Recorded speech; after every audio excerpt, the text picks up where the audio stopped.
United Igbo Sons and Daughters. Ozi a na-abịara gị site n'aka ndị United Igbo Sons and Daughters Association.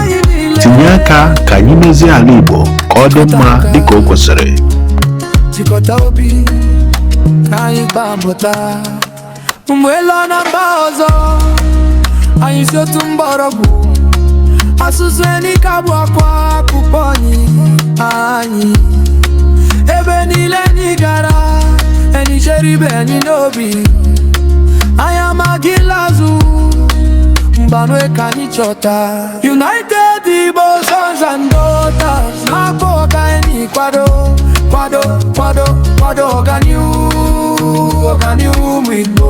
United Igbo Sons and Daughters anyị bụrụ otolu onye aja na nwanne ya ka anyị wulitara anyị.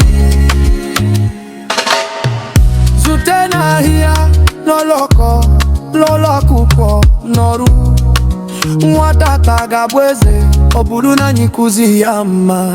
Jisi ike nwanne were amamihe egwu ọzọ ka akụ na ụba bawanye ka anyị maa mma. United Igbo Sons and Daughters na-akpọ ka anyị kwado ọganihu ụmụ Igbo.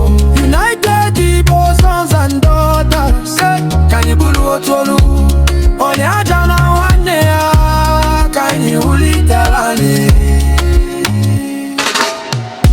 Jikọ ọgbọ kara aga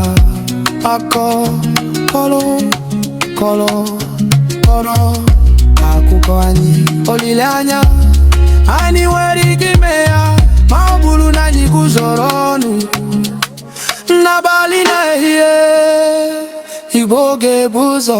United Igbo Sons and Daughters na-akpọ ka anyị kwado ọganihu ụmụ Igbo. United Igbo Sons and Daughters ka anyị bụrụ otolu onye aja na nwanne ya ka anyị wulitara anyị.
Ozi a na-abịara gị site n'aka ndị United Igbo Sons and Daughters Association.